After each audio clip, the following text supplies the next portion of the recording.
हाँ जी। Warm welcome. बनफ्से नफीस आपको सामने देखकर बहुत खुशी हुई। बड़ी मेहरबानी, thank you very much. This sentiment is reciprocated. But I expect कि खबरें भी आप हमें कुछ ऐसी ही देंगे जिस पे हम गर्मा गर्म तबसरा भी कर सकें और हमें चिड़िया की कुछ इनसाइट भी मिल सके। हमेशा होता है ऐसे। हाँ, आपकी वापसी काफ़ी अरसे बाद हुई है ना। हम फेस टू फेस काफ़ी अरसे के बाद बैठे हैं और फिर जहाँ से आप यात्रा करके आ रहे हैं वहाँ से हम क्योंकि और भी बहुत से विजिट्स हुए हैं तो इंशाल्लाह आई एक्सपेक्ट कि आप हमें बताएंगे कि होने क्या जा रहा है। इससे पहले भी जो जो आप बताते रहे हैं, ट्यूनिंग तो वैसे ही हो रही है हमारे सियासी हालात की, लेकिन कुछ अजीबोगरीब मामला है हमारे पॉलिटिकल सिनेरियो में, खुसूसन एक पॉलिटिकल पार्टी में। अब वो आप कहीं पीटीआई ना समझिएगा, मैं मुस्लिम लीग नून की बात कर रही हूँ क्योंकि ज़ाहिर है ड्राइविंग सीट पर इस वक्त बज़ाहिर तो मुस्लिम लीग नून ही है और मईशत के हवाले से जो जो भी स्टेप्स वो ले रहे हैं वो मुस्लिम लीग नून के ही पलड़े में डाले जा रहे हैं, उन्होंने ही इसका हिसाब देना है। ये बात समझ नहीं आती कि जब आप भी बात करते हैं कि पीडीएम ने अब कंट्रोल ले लिया है, हुकूमत स्टेबल होने जा रही है, इमरान खान साहब पीछे हट गए हैं और ये कि इकोनॉमी भी अब हमारी सेट हो रही है। हमने देखा डॉलर जो है वो पीछे जाना शुरू हुआ, रुपया तगड़ा होना शुरू हुआ, इंटरनेशनली ऑयल प्राइसेस कम हुई, खबरें यहाँ गर्म हुई कि अब तो तेल सस्ता होने जा रहा है। अचानक 6 रुपये से ज़ायद पेट्रोल बढ़ा के तो अवाम की यलगार को, गुस्से को दावत दे दी। मिफ्ता इस्माइल साहब ने फिर वो एक्सप्लेनेशन के लिए भी सामने आए कि इसकी ये वजह है, हमने ज़ाहिर प्रीवियस जो डॉलर प्राइस थी उसके ऊपर परचेज़ की हुई थी, फिर ये ओगरा करता है रेगुलेट, यानी उनको भी शायद ओगरा नहीं बताया कि हम ये बढ़ाने जा रहे हैं। तो मिफ्ता इस्माइल साहब क्या कर रहे हैं, ये वो समझा नहीं सके।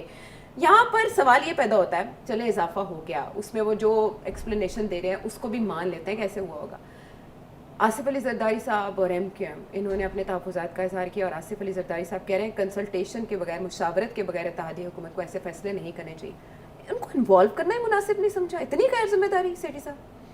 नहीं, बिल्कुल गैर जिम्मेदारी नहीं है। अभी आपने देखा कि ख्वाजा आसिफ ने एक बड़ी क्लियर कट एक्सप्लेनेशन दी है और पूरा फुली बैक किया है मिफ्ता इस्माइल को। ख्वाजा साहब कह रहे हैं ये मिफ्ता इस्माइल के फ़ैसले नहीं हैं, ये काबीना के फ़ैसले हैं और काबीना के अंदर पीपल्स पार्टी वाले भी बैठे हैं और लोग भी बैठे हैं, तो ऐसी बात नहीं है। अब ये जरदारी साहब का ये कहना कि जी ये जो हो रहा है हम इत्तेफाक नहीं है, ये है वो है, तो ये मुनासिब नहीं है। बिकॉज़ ये सारी की सारी जिम्मेदारी जो है ये पीडीएम की है और शहबाज शरीफ साहब की है। अगर कोई इशू है तो फिर शहबाज शरीफ साहब और नवाज शरीफ साहब अपने मसले हल करें, और अगर कोई और इशू है तो जरदारी साहब और शहबाज शरीफ साहब अपने मसले हल करें। ये क्या बात हुई कि हुकूमत एक फ़ैसला करती है, हुकूमत को बैठाने वाले जरदारी साहब और नवाज शरीफ साहब हैं और उसके बाद जाके ये तनकीद शुरू हो जाती है। आपको ये नई चीज़ तो नहीं है।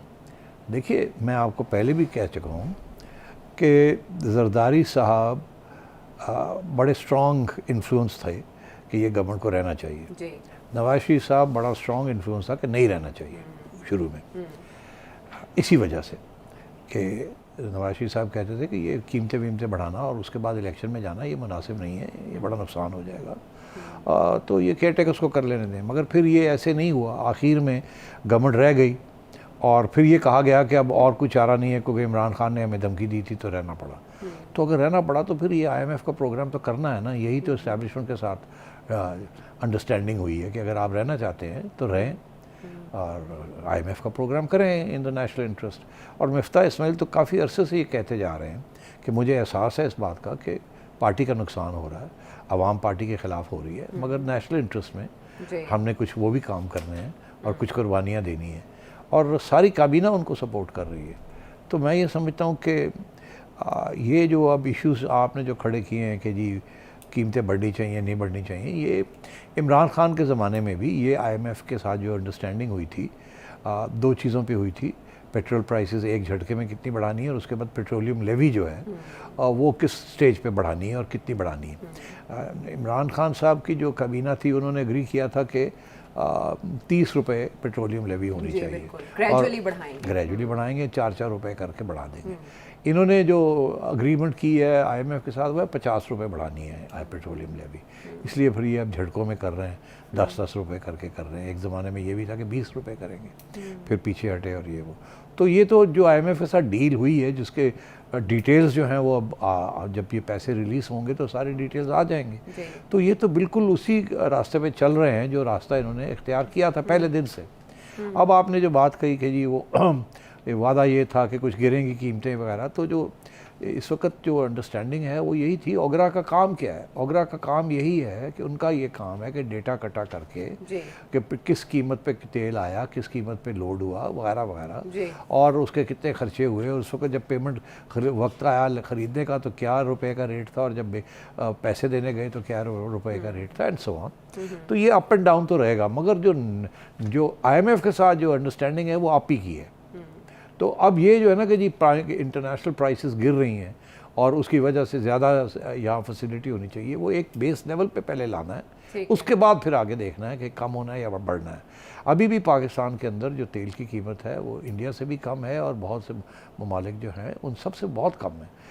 तो ये तो अब होना ही था। सवाल जो है वो सियासी है कि जरदारी साहब ने और नवाज शरीफ साहब की तरफ से क्यों ये इशारा आया कि हम तो इससे इत्तेफाक नहीं करते, हम दूर होना चाह रहे हैं इससे। और मरीम नवाज ने उसका बरमला इजहार कर दिया, तो ये तो नून में से शीन और मीम निकलने की बातें ये खुद सच करें। हाँ, ये देखिए ना, अब यही सियासत होती है कि एक तरफ एक हुकूमत है जिसमें सारा बोझ जो है वो नून ने उठाया हुआ है, और जब वक्त आता है तो जरदारी साहब के नारा मार जाते हैं। और अभी तक वहाँ के जो काबीना में जो मिनिस्टर्स हैं उनकी तरफ से एक मिनिस्टर्स ने भी मिफ्ता इस्माइल के हक़ में ट्वीट शीट नहीं की या कोई बयान नहीं दिया, चुप करके बैठे हुए हैं, कहते हैं जी कौड़ा कोट कर लो जो करना है। तो इसलिए मैं समझता हूँ कि ये जो बयान आया है ये जरदारी साहब से भी और नवाज शरीफ साहब की तरफ से भी, ये बयान के माने ये हैं कि हमारी कुछ मजबूरियाँ हैं जिसकी वजह से हम इस हुकूमत में हैं और हम मुल्क को चला रहे हैं, ये हमारी मजबूरी है। आपने देखा ये जो ट्वीट आई है मरियम की, उसके अंदर ये भी लिखा है कि गवर्नमेंट की कोई मजबूरी होगी मगर हम मुझसे दूर होते हैं। नवाज शरीफ साहब ने ये उनका उठ के चले गए मीटिंग छोड़ के, लेकिन ये अच्छा मैसेज जाएगा पॉलिटिकली। देखिए ये पॉलिटिकली तो अच्छा मैसेज है, हाँ। उसकी वजह यह है कि इसको पॉलिटिक्स कहते हैं। उसकी वजह यह है कि इस वक्त ग्राउंड में सिचुएशन ये है कि इस हुकूमत की सपोर्ट नून लीग के अंदर रैंक एंड फाइल में बहुत कम है और गिरती जा रही है। अच्छा। शहबाज शरीफ साहब का जो गुड्डी उड़ी हुई थी ना, वो अब गुड्डी अड़ गई है। हाँ। और नवाज शरीफ साहब के बारे में जो बंदा अब नवाज शरीफ साहब को लंदन मिलने जाता है, अच्छा, और ये मैं आपको आंखों देखा हाल बता रहा हूँ, हर बंदा उनको दो बातें कहता है। एक ये कि जी PDM की गवर्नमेंट जी साड़ी गवर्नमेंट है इन्हें मरवाता सब, इलेक्शन में जाना इन हालात में बड़ा मुश्किल है हमारे लिए, और इमरान खान दिन ब दिन ज़ोर पकड़ रहा है। दूसरा ये कि जी आपका वापस आना और मरियम को और इख्तियार देना ये बड़ा ज़रूरी है, बिकॉज़ यूथ जो है वो मरियम के साथ निकल सकता है, और जो पुराने लोग हैं वो आपको तस्लीम करते हैं, आपकी इज़्ज़त करते हैं और आपके साथ हैं, और वोट आपका है। तो जब तक आप नहीं निकलेंगे बाहर और मरियम जो है वो कमांड नहीं लेगी पार्टी ऑर्गेनाइजेशन का, तो हम गिरते ही जाएंगे। ये उनको पैगाम हर रोज़ हर MNA MP आके देता है।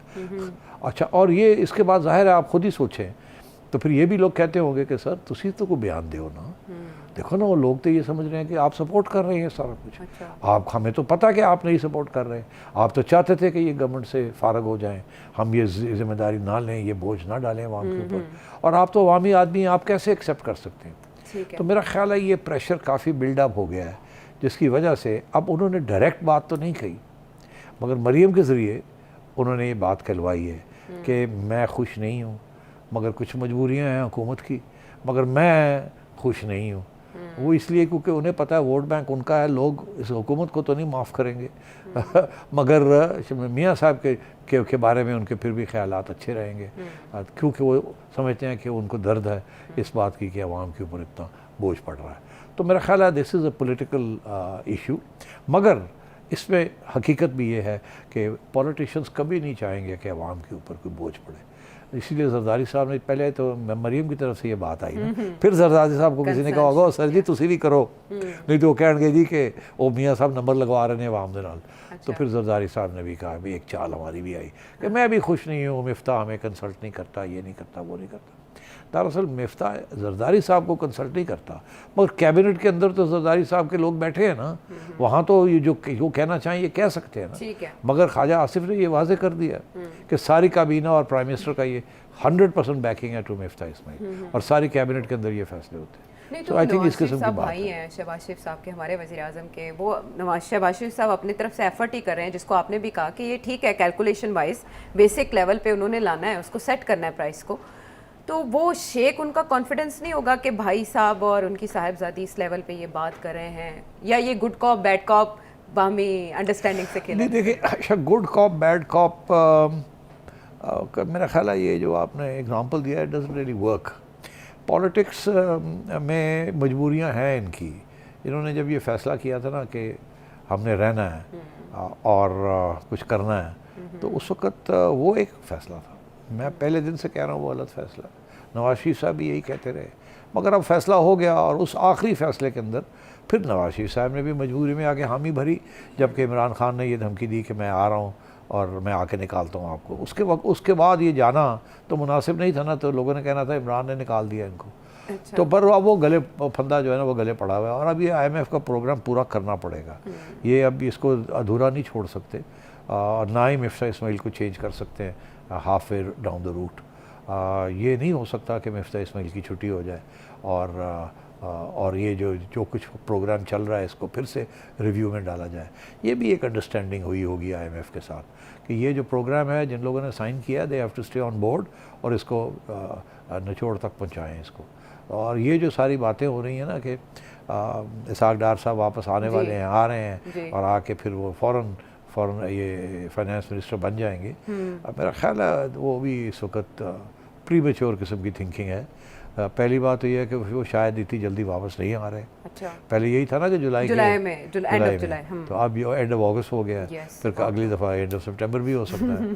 देखिए तब तक मियाँ साहब ने आना है, तब तक मियाँ साहब ने आना है। अब मियाँ साहब का बातें हो सकता है आ जाए, हो सकता है ना, ये भी हो सकता है अगले साल का सितंबर हो, पता नहीं। अब ये मैं तो नहीं कह सकता। बात यह है कि डार साहब को कोई अंडरस्टैंडिंग तो हुई होगी ना कि वो आ जाएँ वापस। और बहुत से वादे होते हैं एक भाई से दूसरे भाई, और वो शायद समटाइम्स निभाए भी नहीं जाते क्योंकि नई मजबूरी आ जाती है कोई। अच्छा, लेकिन आपने कहा मिफ्ता इस्माइल कहीं नहीं जा रहे। इससे पहले जब भी कोई माशी झोल आता था, हलचल होती थी, तो वज़ीर ख़जाना बदल दिए जाते थे। इमरान खान साहब के दौर में हमने देखा कितने आए। अब मिफ्ता साहब की जो बात आप बता रहे हैं उससे तो मुझे लगता है कि इत्तेहादियों की भी खामोश सपोर्ट है, गो अहेड, और इस्टेब्लिशमेंट की भी सपोर्ट है। ये नहीं, इस्टेब्लिशमेंट की तो पूरी सपोर्ट है, और इत्तेहादी जो है जो कैबिनेट में बैठे हुए हैं वो सारे they have agreed to this program ना। ये तो नहीं है कि उनको पता नहीं था, आंखें बंद करके वो हुकूमत में चले गए और झूले ले रहे हैं, ऐसी तो बात नहीं है। बात यह है कि सबको पता है कि हमने क्या कमिटमेंट की है। शहबाज शरीफ साहब ने सबके साथ बैठ के पहले बात मनवाई अपनी, फिर उसके बाद सब आगे जाके जनरल बाजवा को कमिटमेंट दी है, IMF को कमिटमेंट दी है। ऐसी क्या बात है? ये कोई छुपी हुई बातें तो नहीं है। तो ये हम तो बड़ी ऑब्वियस ही बात कर रहे हैं। तो अब भी ये अधूरा नहीं छोड़ा जा सकता। अच्छा। ये लफ्ज़ अपना वर्ड दिया है, अब you have to complete the job. तो अब बात ये है कि ये चलेंगे अगले साल तक। आपने देखा कि शायद खाकान अब्बासी भी यही बात कह रहे हैं, हमें बाकी लोग भी यही बात कह रहे हैं कि हम हैं, जब हम हैं तो क्या गम है।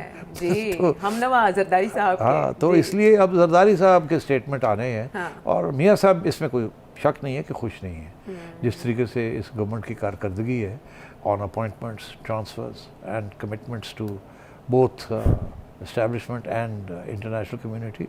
मियाँ साहब समझते हैं कि और बेहतर तरीके से नेगोशिएशन हो सकती थी, मगर जाहिर है वो ये बात कह नहीं सकते। मैं अपना तज़िये में ये बात कर सकता हूँ, मेरे इंप्रेशंस हैं। ये मैं कोई कोट वोट तो नहीं कर रहा, but these are my impressions.